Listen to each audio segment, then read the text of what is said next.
नमस्कार, मैं हूं आशुतोष वत्स और आप मुझे इसमें देख रहे हैं इलाहाबाद से। प्रयागराज में माघ का पहला स्नान आज से शुरू हो गया है। मेरे ठीक पीछे आप देखेंगे उत्तर प्रदेश सरकार की तरफ से एक बोर्ड लगाया गया है। गंगा यमुना और सरस्वती के संगम प्रयागराज आगमन पर पूज्य संतों, कल्पवासियों एवं श्रद्धालुओं का हार्दिक स्वागत एवं अभिनंदन है। योगी आदित्यनाथ, मुख्यमंत्री उत्तर प्रदेश। एक बगल में भी लिखा है कि महाकुंभ 2025 आपका स्वागत है। मेरे सर पर आप एक अफगानी टोपी इस समय देख रहे होंगे। दरअसल प्रयागराज का इस समय जो मौसम है वो बेहद सर्द है। तापमान 6 डिग्री, 7 डिग्री, 8 डिग्री के आसपास है। श्रद्धालु यहाँ पर बहुत सारे आ रहे हैं। मैं अपने साथी से कहूँगा जरा वो दिखाएं कि श्रद्धालुओं का यहाँ पर किसी भी प्रकार का कोई कमजोर वो नहीं है, देखने को मिल रहा है। श्रद्धालु बहुत सारे आ रहे हैं। कुछ साथी हैं यहाँ पे, उनकी यहाँ पे कुछ ड्यूटी लगी है। आ रही है भाई, आप लोग पीछे रहिए।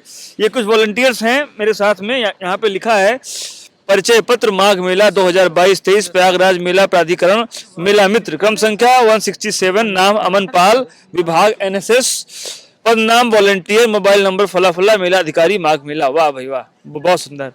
कितने साल से आप लोगों की यहाँ पे ड्यूटी लगी है? आपकी पहली बार है हमारी। एक किलो है? पहली बार है। अच्छा, पहली बार। तो आप सब लोग किस क्लास में, किस स्कूल के हैं? इलाहाबाद यूनिवर्सिटी के हाँ। बीए के सेकंड ईयर के छात्र हैं। अच्छा, इलाहाबाद विश्वविद्यालय के हैं? जी सर जी। ओहो, मैं परसों वहाँ गया था। अच्छा वहाँ मैंने सुना बड़ी सारी समस्याएं हैं। आप लोग मिल गए तो खुल के बात हो जाए यहाँ। जी, जी, जरूर, वहाँ तो जरूर। बात ही नहीं हो पा रही थी। जी, जी, जरूर। ये बताइए, माघ मेला में स्नान करते हैं कि नहीं? जी जरूर करते हैं। यार ठंडी तो बहुत है, हॉस्टल में तो नहाते नहीं होगे? क्यों नहीं नहा के आए सब लोग। सब नहा के आए हैं एक्सेप्ट अच्छा।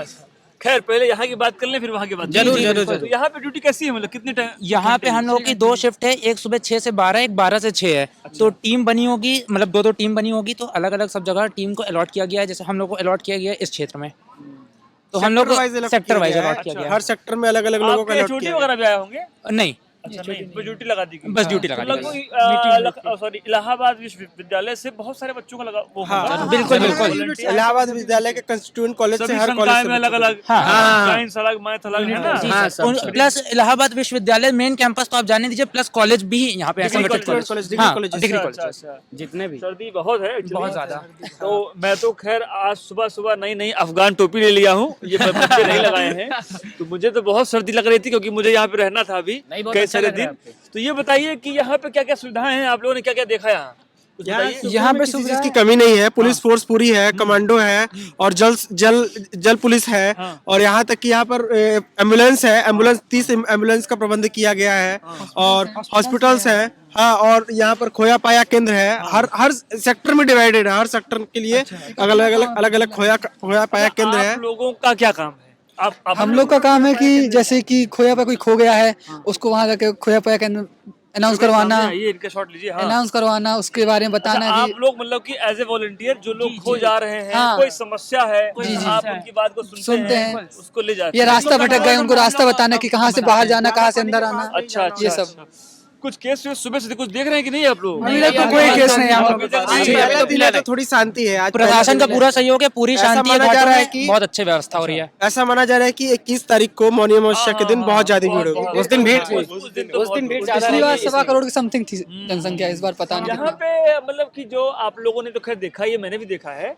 तो आप लोग ये फर्स्ट टाइम आए हैं ना? जी सर, इसी साल हुआ है। तो पिछला अनुभव तो नहीं रहा होगा। जी नहीं। तो क्या पिछले कुछ सालों में नहीं लगती थी ड्यूटी आप लोग? नहीं, सरकार का नया एक्चुअली जो ड्यूटी नहीं लगती थी। एक्चुअली जो गवर्नमेंट है वो पहली बार वॉलंटियर का हायर कर रही है। अच्छा अच्छा, ये फर्स्ट टाइम ऐसा ये हुआ। आप लोगों के लिए भी अच्छा ही होगा। हम लोगों को एक ट्रेनिंग मिल जा रही है, एक्सपीरियंस मिल जा रहा है, और और लोगों से मिलना, लोगों से मिलना, लोगों से कैसे हैंडल करना सिचुएशन। अब आपके विश्वविद्यालय की बात कर लेते हैं। मैं कल वहां पर मैं गया, मैं 2-3 हॉस्टल गया। एक तो वहां का विश्व प्रसिद्ध जो हॉस्टल है ताराचंद, हॉलैंड, बहुत बुरी हालत है।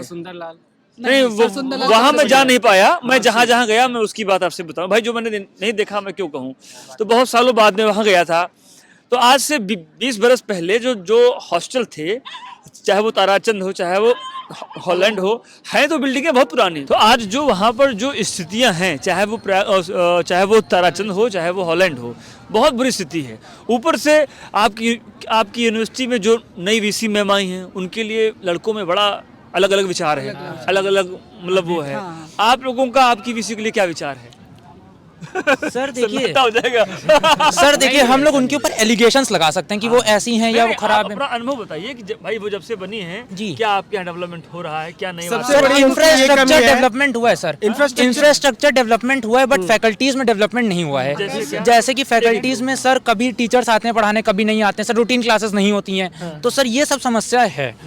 तो मैं चाहता हूँ कि मतलब वीसी मैम तक अगर खाली बात आप पहुँच ही रही है। के उसमें कोर्स में ये दिक्कत है या नहीं नहीं सब सारे में कोर्सेज में, लगभग सभी में, सबसे बड़ी प्रॉब्लम ये है वीसी मैडम कभी भी बच्चों से फेस टू फेस बात करने नहीं आती है। यहाँ आती है? बहुत कम आती है। मतलब मेरा सवाल ये है, यूनिवर्सिटीज में आती है। मैंने लगभग 100 छात्रों से परसों बात की, लगभग 100 छात्रों से। तो वो बच्चों से मैंने कहा कि आपका मैडम का क्या नाम है, तो नाम तो चलो कुछ लोग बता भी दे रहे थे, हाँ संगीत, हाँ, बट कुछ लोगों को तो उनको देखा ही नहीं है। आती नहीं है, वो बच्चों से संपर्क ही नहीं करती है मैडम जी। मैडम जी बच्चों से संपर्क ही नहीं करती, यहाँ तक कि अगर किसी बच्चे को अगर उनसे कुछ काम भी रहना हो तो वो इग्नोर करती हैं, वो बिल्कुल बात नहीं करती हैं। वो एक प्रॉक्टर सर है, प्रॉक्टर सर हर्षवर्धन नाम है, हर्ष कुमार नाम है उनका, वही बच्चों से संपर्क करते हैं और कोई संपर्क नहीं करता है। और टीचर्स में क्लासेस, मतलब जो टीचर्स हैं वो क्लासेस बराबर नहीं लेते हैं, कभी आते हैं कभी नहीं आते हैं। यहाँ तक कि जो रिसर्चर्स होते हैं, रिसर्चर्स को क्लासेस करने के लिए भेज देते हैं। हाँ, पीएचडी जो स्कॉलर्स होते हैं उन लोगों को क्लासेस करने के लिए बोल दिया जाता है, आप लोग ले लीजिए। हाँ आप लोग ले लीजिए क्लासेस। हाँ ऐसा है। बताइए सरकार है और क्या यार, बजट तो यहाँ तो बहुत खर्चा हो रहा है। अच्छा है, बट ये है ना, ये यूनिवर्सिटी बहुत अच्छी है, ये ऐतिहासिक यूनिवर्सिटी रहा है, ईस्ट का ऑक्सफोर्ड रहा है।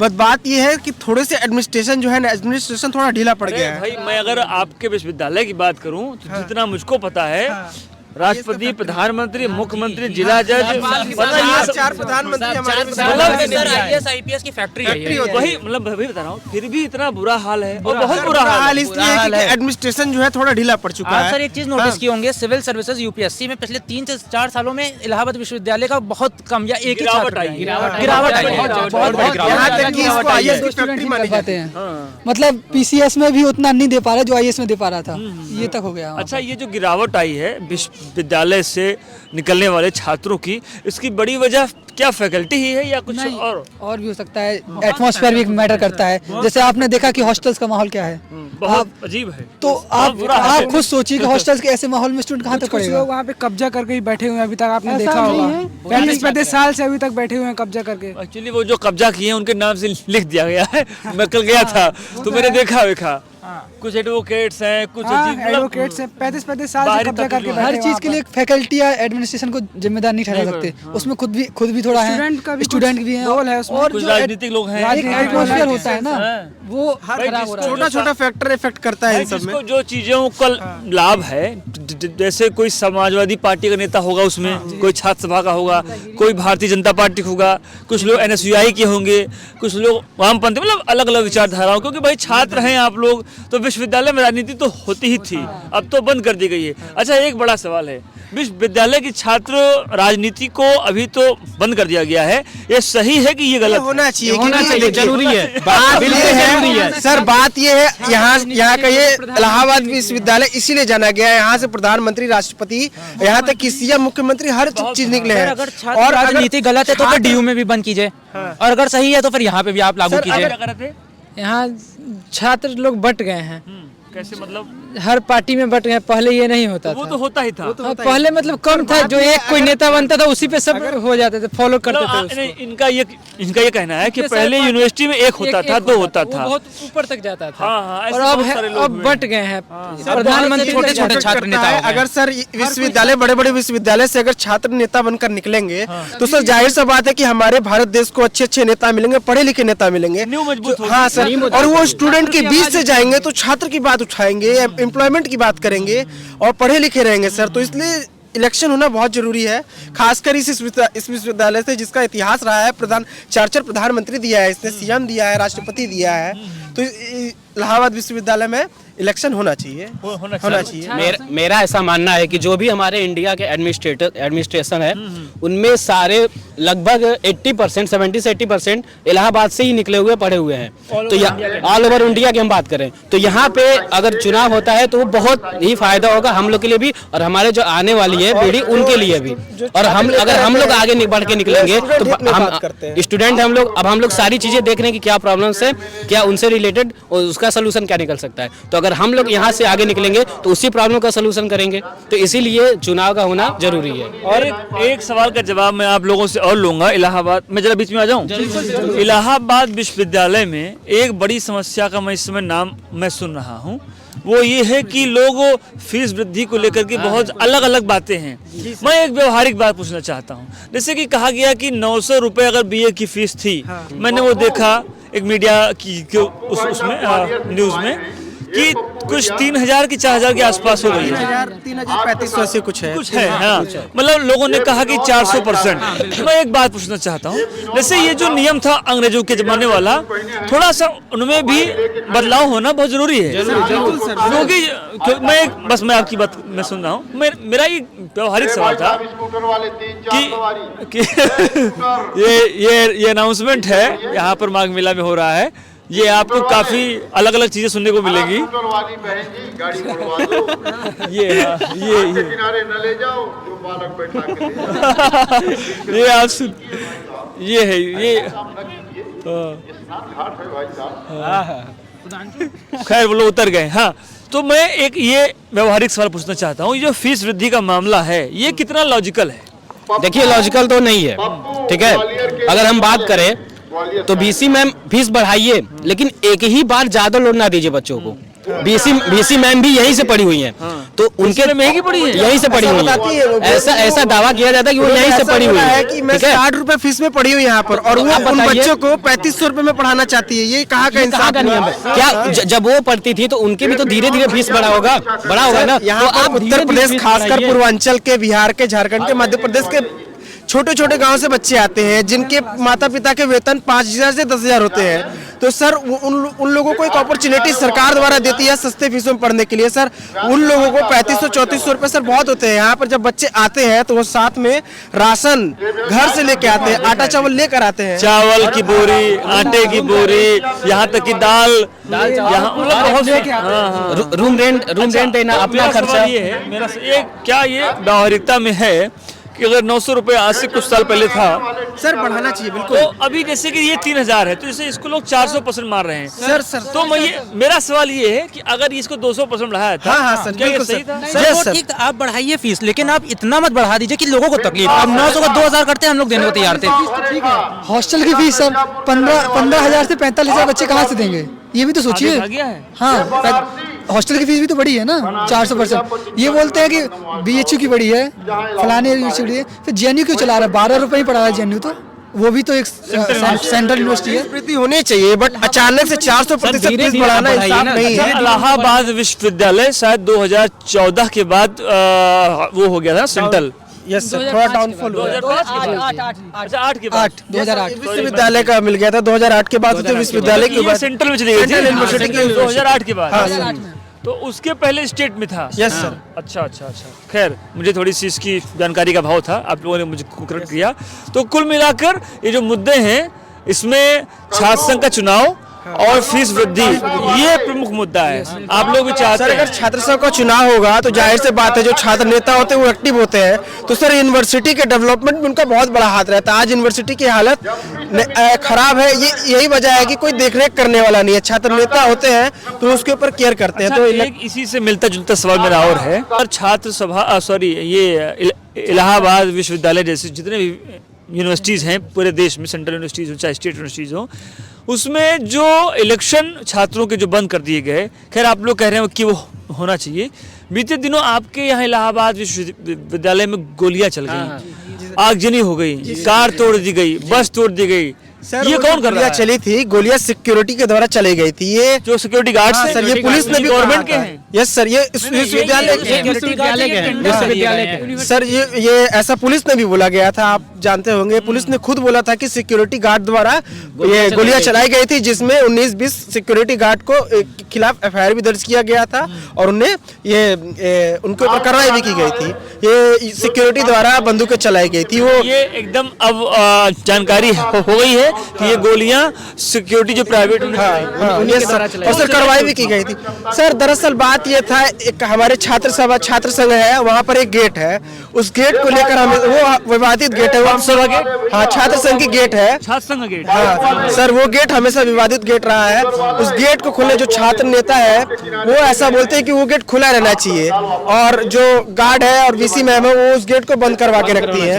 तो सर उसी गेट को खुलवाने के लिए उस दिन एक वहाँ पर एक NSUI के एक पूर्व नेता रहे थे, उस दिन आए हुए थे। तो उन्होंने कहा कि मुझे बैंक का काम करवाना है, गेट खोल दीजिए, मैं यहाँ से जाऊंगा। तो उसी बात को लेकर गार्ड के बीच में और उनके बीच में विवाद हुआ, तो वो मामला को सुलझा दिया गया। फिर पता नहीं क्यों वो जो सिक्योरिटी गार्ड्स थे वो लोग अंदर गए, कुछ डिस्कस करके आए और आकर लाठी चार्ज कर दिए, और लाठी चार्ज करने की वजह से छात्र भी भड़क गए, जिसके वजह से सिचुएशन अंडर कंट्रोल हो गया।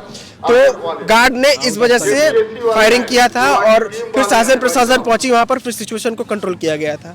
ये हुआ था, मिलाकर गुंडागर्दी वहाँ पे हुई।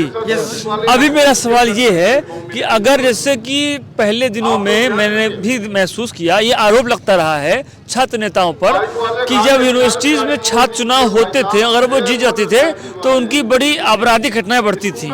इससे आप लोग कितना भाई साहब? सर अब ये तो इसके बारे में नहीं कह सकते, क्योंकि हम लोग का खुद पहली बार एक्सपीरियंस है यूनिवर्सिटी में। इसके पहले तो हम लोग कोई भैया या दीदी तो पढ़े नहीं यूनिवर्सिटी में, तो हम लोगों को सर नॉलेज नहीं है। एडमिशन हुआ है तब से एक बार भी इलेक्शन नहीं हुआ। हम लोग second year BA second year के छात्र हैं, हमारा दूसरा साल है, 3-4 साल से अभी इलेक्शन बंद हो रही। 2017 से बंद है। 2017 से बंद है। मेरी बहुत सारी शुभकामनाएं आप लोगों के साथ में। आप लोग मुझे माघ मेला मिले, एज ए वॉलंटियर मिले, तो मेरी बहुत सारी शुभकामनाएं हैं। खूब तरक्की कीजिए, ईश्वर से प्रार्थना है कि योगी सरकार कुछ करेगी, प्रधानमंत्री कुछ करेंगे। एक आखिरी सवाल ले लेते हैं, अभी योगी जी का नाम आ ही गया है। आप लोग सारे लोग उत्तर प्रदेश के हैं? बिहार आप कहाँ से? मध्य प्रदेश से, बिहार। आप उत्तर प्रदेश। तो आप मैं वेस्ट बंगाल से। वेस्ट बंगाल, यहाँ पूरा भारत है। अच्छा, तो ये एक बहुत अच्छी बात है। आपके वेस्ट बंगाल से कौन था? सर मैं। आप, हाँ, आपके यहाँ तो ममता दीदी हैं। माघ मेले में कुछ साथी मिल गए हैं, इलाहाबाद विश्वविद्यालय से संबंधित हैं वो, और यहाँ उनकी ड्यूटी वॉलंटियर में लगी है। अच्छी बात ये है कि ये एक समूह है छात्रों का, जरा इसको दिखाइए। यह जो साथी हैं, जरा ऐसे हो जाइए आप। हाँ, यह जो साथी हैं यह अलग अलग स्टेट के हैं और जो इलाहाबाद विश्वविद्यालय में ये पढ़ाई कर रहे हैं। ये सभी लोग BA द्वितीय वर्ष है ना, सेकेंड ईयर। ये सभी, मैं बहुत अच्छी हिंदी बोल लेता हूँ तो ये सभी लोग BA सेकेंड ईयर के छात्र हैं। अच्छा, अभी हम इनसे बात कर रहे थे तो मुझे पता चला कि कोई MP से है, कोई बिहार से है, कोई बंगाल से है, कोई बहुत सारे हैं इसमें छात्र हैं। हमने सोचा इनसे कुछ बात कर ली जाए। तो एक साथी हैं, ये ममता दीदी के क्षेत्र के हैं, यानी कि पश्चिम बंगाल से। ये बताइए, आप भी छात्र हैं, उत्तर प्रदेश में हैं, एक जो हिंदुस्तान में एक नई राजनीति शुरू हुई है, हालांकि ये राजनीति नई नहीं है, बहुत पुरानी है, इन दिनों थोड़ा उसमें ज़्यादा नमक घी सब डाला जा रहा है। मेरी बात समझ गए? हिंदू मुसलमान वाली। क्या वाकई में जो बंगाल से जो खबरें आती हैं क्या वो सही होती हैं? नहीं सर, बिल्कुल नहीं। मैं इस बात से बिल्कुल नहीं मानता हूँ। वेस्ट बंगाल में ऐसा बोला जाता है हिंदू मुस्लिम होता है सर, लेकिन ये बिल्कुल गलत है। वहाँ पर मैं अपना एक्सपीरियंस बता रहा हूँ सर, वहाँ के लोग साथ में ही मिलकर रहते हैं। हाँ सर, कुछ लोग हैं जैसे अगर 100 में 2-3 लोग, 4 लोग, 5 लोग ऐसे करते हैं। क्या वो राजनीतिक लोग होते हैं? हाँ सर, बिल्कुल सर। वहाँ पर क्या है ना कि वहाँ पर पॉलिटिशियन जो होते हैं, वहाँ पर मतलब ना सपोर्टर कम होते हैं। वहाँ पर जो मतलब होते हैं ना अधिकारी, मतलब जो नेता होते हैं वो लोग होते हैं, वो लोग जो पॉलिटिक्स के लिए काम करते हैं वो लोग ज़्यादा होते हैं। तो उन लोगों के द्वारा हिंसा किया जाता है, जिसका वजह से वेस्ट बंगाल में थोड़ा ये। अच्छा, जैसे आप उत्तर प्रदेश में हैं, कुछ साथी आपके होंगे जो योगी जी के बड़े जय श्री राम वाले होंगे, है ना? कुछ साथी होंगे जो राहुल गांधी के भी जय बोल रहे होंगे, है ना? तो आप लोग जैसे कुछ पॉलिटिकल बातें भी जो है ना करते होंगे। आप जब भी राजनीतिक बातें आप विद्यार्थी लोग जब भी करते हैं तो किन विषयों पर लेकर के आप बात करते हैं? शिक्षा, बेरोजगारी का मुद्दा, कंट्री की इकोनॉमी। इस गवर्नमेंट में तो बहुत सारी दिक्कतें हैं। बहुत सारी दिक्कत है सर। देखिए, कोई भी गवर्नमेंट परफेक्ट नहीं हो सकती, उसकी पॉजिटिव चीजें भी होंगी, नेगेटिव चीजें भी होंगी, तो हमको दोनों देख के चलना है ना। हमको सिर्फ एक तरफ नहीं जाना है कि इन्होंने अच्छा काम कर दिया। आपकी उम्र के हिसाब से मैं अगर बात करूं, क्योंकि मेरी आपकी उम्र में ज्यादा नहीं, कुछ साल का फर्क होगा, 8-10 साल का, तो हाँ, मेरा आपकी फिक्र में, मैं दिखने में हैंडसम लगता हूँ लेकिन मेरी उम्र थोड़ी सी है। अच्छा, मुझको ये बताइए, ये जो बेरोजगारी वाली बात है, ये एजुकेशनल इंस्टीट्यूशंस को बहुत सारे जगह पर प्रोफेसर्स की भर्ती बंद है, हो ही नहीं रही है। बिहार में इतना बुरा हाल है कि मैं क्या बताऊं। ओपन, हाँ, मतलब कि पेपर अगर आपने करा लिया है तो तुरंत लीक हो जा रहा है। अब बिहार के साथ ही मैं इनका दर्द जान लेता हूँ। उत्तर प्रदेश में क्यों पढ़ने आए आप? सर बिहार में यहाँ एंट्रेंस दिए थे, हो गया इसलिए जी। अच्छा, बिहार में जो यूनिवर्सिटीज हैं तो उनका क्या हाल है, आप कुछ अनुभव बताएंगे? वहाँ बस 1-2 यूनिवर्सिटी है सही चलता है। एक सेंट्रल यूनिवर्सिटी है गया में, और उसके पटना यूनिवर्सिटी सही है। उसका सेंट्रल का मांग चल रहा है, प्रधानमंत्री जी वादा भी किए थे लेकिन अभी तक दिए नहीं है जी। और सब यूनिवर्सिटी, जो स्टेट यूनिवर्सिटी है उसका सेशन थोड़ा लेट चलता है। 3 साल का डिग्री 4 साल में देते हैं। क्यों, ऐसा क्यों है? वो कोविड के कारण थोड़ा लेट हो गया। नहीं, ये तो पहली बार नहीं हुआ है। मैंने अभी एक वहाँ के मेरे साथी हैं, प्रमोट नहीं किए उसको। उन्होंने मुझे बताया है कि आप अगर, मतलब उन्होंने मजाक में मुझसे कहा था कि अगर आपकी शादी 5 साल में ना हो रही हो तो हो जाएगी, लेकिन आप अगर बिहार में डिग्री ले रहे हैं तो जरूरी नहीं कि डिग्री मिल जाएगी। मगध यूनिवर्सिटी है 5 साल लगा देता है, 6 साल लगा देता है। विश्व प्रसिद्ध यूनिवर्सिटीज रही हैं, मतलब इनका, हाँ, मतलब मगध यूनिवर्सिटी, इनका नाम विक्रमशिला, नालंदा, सब ख्यात नाम रहा है सबसे पहला। आपके बिहार की बड़ी समस्या क्या है, ये बताइए जरा आप। यही शिक्षा जो लोग, नहीं, अब ये तो है ही है, जो लोग वोट डाल रहे हैं, जो लोग वोट डालते हैं आपके बिहार में, वो कुछ तो अशिक्षित होते हैं, कुछ शिक्षित होते हैं। जो शिक्षित होते हैं वो भी कहीं ना कहीं बहकावे में वोट दे देते हैं। कास्ट पॉलिटिक्स में आ जाते हैं। ओरिजिनल जो वोटर होता है, जैसे कोई बात करेगा, मैं मुलायम सिंह, मैं लालू यादव के साथ हूँ, मोदी के साथ हूँ, इसमें दिक्कतें होती हैं। असली डेवलपमेंट नहीं हो पाता है। असली डेवलपमेंट 2005 के बाद से कुछ रोड नेटवर्क ये सब कनेक्टिविटी बढ़ी है, और शिक्षा में थोड़ा सुधार नहीं हुआ है बिहार में जी। कब तक हो जाएगा कुछ आपको अंदेशा है? अब सरकार चेंज 15 साल से 18 साल से नीतीश कुमार है, जो सरकार है, नरेंद्र मोदी की सरकार है। अभी ये सरकार पता नहीं आगे हो कि ना हो। 24 लेकिन क्या आपके यहाँ क्या बदलाव हुआ है? बदलाव क्या हुआ है? बदलाव इतना कुछ एजुकेशन में कुछ नहीं हुआ है, बस रोड में हुआ है डेवलपमेंट जी। इंफ्रास्ट्रक्चर बढ़ा है जी। अच्छा, एजुकेशनल में कुछ नहीं हुआ है। एमपी से कौन साथी थे? हाँ भाई, आपके यहाँ तो मामा जी की सरकार है। तो ये मुझको बस मैं आखिरी लूंगा आपसे मैं सवाल, एमपी में क्या पिछले 10 सालों में क्या बड़ा हुआ चेंज?